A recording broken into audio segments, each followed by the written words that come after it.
Today on Beyond the Report, we meet Michelle Lewark, who found herself isolated in an abusive relationship after running away with her boyfriend at age 15. In a twist of fate, her life was saved by the bite of a brown recluse spider. What started as a near-death experience ended with a fresh start at life when she finally found the support she needed to leave her husband for good. There was a financial account manager who was helping me with all my bills.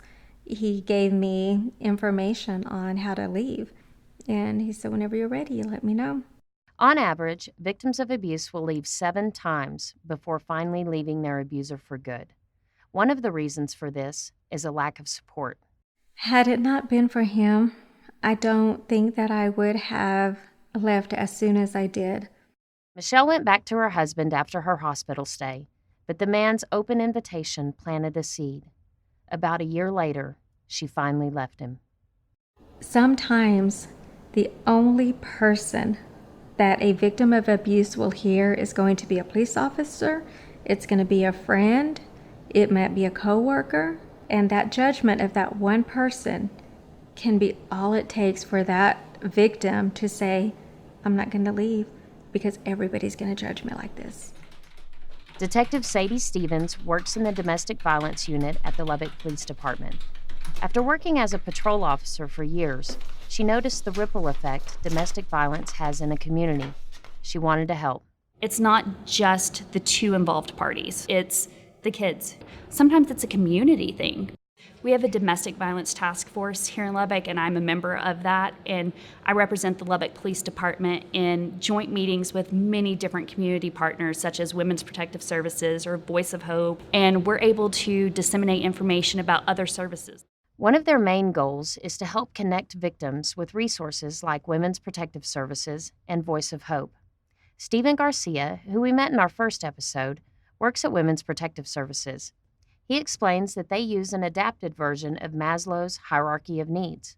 If you've never heard of it, it's a motivational theory in psychology that lays out 5 human needs. A person needs to satisfy the lower levels in order to progress to the top. To survive, every human needs safety, they need food, they need water. So that's what the shelter provides at its core basis. Then we move up that triangle, and there's so many different crises, so we've got to address each crises individually. So once we can sort of get to a stable place, then we can move up that triangle where we can work on healing and education through the counseling process. When Michelle left her husband, she left with nothing. She hadn't worked in the 13 years they were together. She didn't have a driver's license. She didn't even have her GED. She was starting from ground zero. Through Women's Protective and through the agencies that I was getting involved with, I found out about volunteer programs. And so I started volunteering at Catholic Family Service. They taught me all of the office process, and it was so exhilarating to be able to learn something new like that.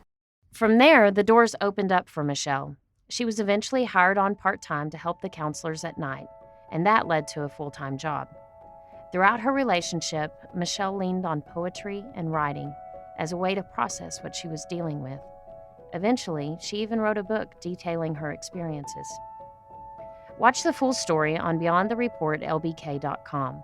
For Beyond the Report, I'm Ashley Cox. This season of Beyond the Report brought to you by Texas Tech Physicians Department of Obstetrics and Gynecology.